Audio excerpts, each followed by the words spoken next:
So today, guys, I wanted to talk a little bit about aircraft in the game. There are 7 of them that could carry FOX-3 missiles, but they don't carry FOX-3 missiles. Of course, each of these have their own reason that we're going to talk about on why is that.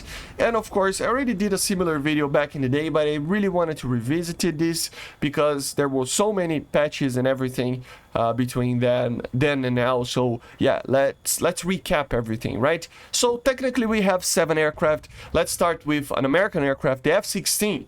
The F-16 has basically 3 models in the game that could carry FOX-3 missiles. Technically 2, but for 3 nations, right?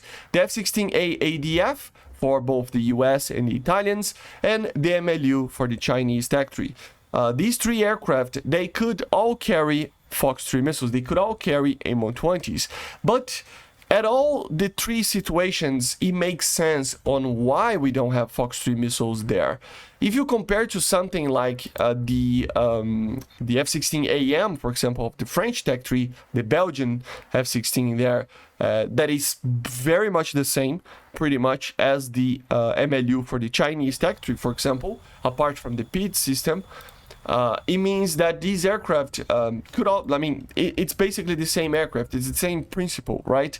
So they could all be like that. And even the ADF, it would be an older aircraft, it has a worse radar and everything, but at the same time, it would make sense because it is the first F-16A that could carry these FOX-3s, right?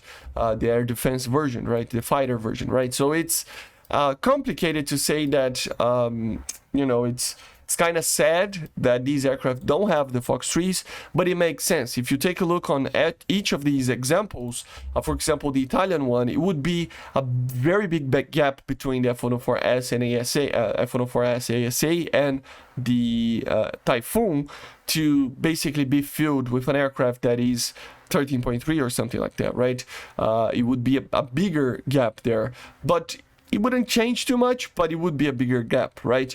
At the same time, the US, you kind of have 2 options on the 12.7. The one that doesn't have BVR and have air-to-ground, or the one that has BVR but doesn't have air-to-ground. So you can choose either or for you to, play with. But imagine how cool would it be if you research the Block 10 F-16, the first one, and then you have to choose. You either spend half the research time and money and everything that you spend normally on the ADF and get a somewhat higher tier vehicle, or you basically do the whole research for the F-16C and get a proper almost top tier vehicle, right? So it would be a very cool choice between the ADF with FOX-3s and F-16C, because the ADF would be a lot easier to get, but a little bit worse in a lower BR, and the F-16C would be a higher BR and harder to get, right? So it could be very interesting. And like I said, the Chinese one,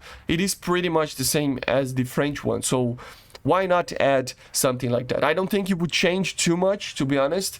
I understand why they do this. They try to not have too many large gaps in BRs when you are researching and progressing through the Tech 3, but still, it wouldn't change too much of the BR. They will all go to 13.3, some of them, like the MLU, maybe 13.7, so it's 0.7, 1.0 BR increase to have the FOX-3s earlier for your grind, right? So you tell me if that's worth it or not. I would personally think that it is, but each to their own, and Gaijin clearly doesn't think it's worth it, right? And then we go for some Russian aircraft over here. The one that I always talk about that I think it's just crazy that we don't have FOX-3s, the Yak-141. Something that a lot of people forget about this aircraft, guys, is that yes, it was just a prototype, and this version that we have in the game, it's kind of fictional, because it is the same aircraft, but with all the systems and everything working as it was in service, if it did get into service. The thing that people forget about this is that it was accepted into Soviet service, and the factories were building the machinery to build this aircraft. So it was a very advanced prototype, and the project itself. So it's a little bit different than some of the other aircraft like the F-16AJ, for example, that we have in the game. But it's still a little bit of fiction, but not too much, you know, because the aircraft itself, if the Soviet Union didn't collapse in 91, it would probably see service in 1 or 2 years in the first, like, numbers, right? And one of the main things about this aircraft is that it was meant to carry, obviously, the brand new missile that they were carrying, the R-77 and the R-73 as well, right? So I find it kind of weird that this aircraft is a 12.71 and doesn't have R-77s and doesn't have R-73s. I still believe that it should be a 13.3 vehicle, on the very least 13.0, but 13.3 probably, right? And with 4 R-77s or 2 R-77s, 2 R-73s or 4 R-73s, depending on what you like, right? So I just think that the aircraft was meant to be this 4.5 generation, like not really 4.5, but like a VTOL 4.5 kind of situation, right? And in the game, it's just not. It's at 12.7. It's firing these missiles that they would not even touch in real life if this thing actually went into service. So it's problematic, like the R60. I'm talking about the R60, right? So it's complicated. But I honestly think that the Yak-141 deserved the R-77, of course, with the increasing BR. Another Russian aircraft, the Su-39.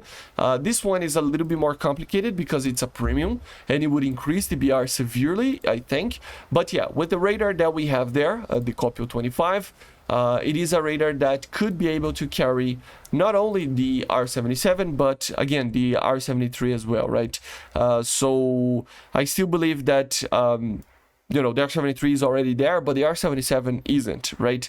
And it could defend itself a little bit better if he had that missile. But obviously, it would see a higher BR. And that's why probably Gaijin doesn't want this thing to be using R-77s, because it would be a 12 point something BR or even higher. That would either render this thing useless because it just doesn't have performance to fight these aircraft, or it would be OP because it would have a so advanced missile fighting F-4s and stuff. So it's complicated. I understand why they don't add it, you know, the missile to it, but it's still sad. And at the same time, the MiG-21 Bison is here as well. I think the Bison, with the vegan being added with the FOX-3s, I just think that the Bison, I mean, it just doesn't make any sense that this thing doesn't have R-77s, right? I mean, they just add the vegan with RB99s at 13.0. So please, like, for the love of God, the Bison deserves the R-77. It's the main missile that this thing was meant to be using. They actually used the R-77 in real combat with these aircraft, and they realized that the R-77 wasn't the greatest thing ever when they did use it, right? And they tried to upgrade to other missiles. So it's like, come on, it's the main missile that they use on this thing. And I mean, we already have third generation jets premiums that have these type of thing, like the vegan at 13.0, right? So it would be the perfect 13.0. I mean, it would be harder to fly, but the vegan, nobody's complaining about the vegan, right? So it's complicated to say. It's kind of like double standards for me a little bit, right? But yeah. And the last but not least, and this one I fully understand why they don't add it, and yeah, it just doesn't matter too much. The Gripen, you know, the Gripen A, it could actually carry RB99s already, but the thing is, like I said, it is a gap-filling aircraft between the Vegans and the Gripens, so they wanted something in between there, especially now with the Vegan DI.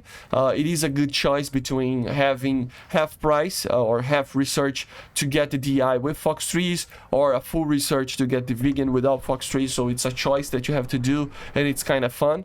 So I understand why, but yeah, indeed, the Vegan A could carry FOX-3s. They will never get it because of that, but yeah, it could carry in theory, right? But yeah, basically this is it. These are the 7 aircraft. Some of them deserve FOX-3s more than others. I think the Bison and the Yak-141 and the F-16 AMLU are the ones that are the most deserving ones, I think, in logic and everything, but at the same time, each to their own opinion, and Gaijin has a very strong opinion about this. So let me know in the comments if you agree that these aircraft should receive FOX-3 missiles or not. I see you guys on the next one. Make sure to subscribe, leave a like, leave a comment, and bye.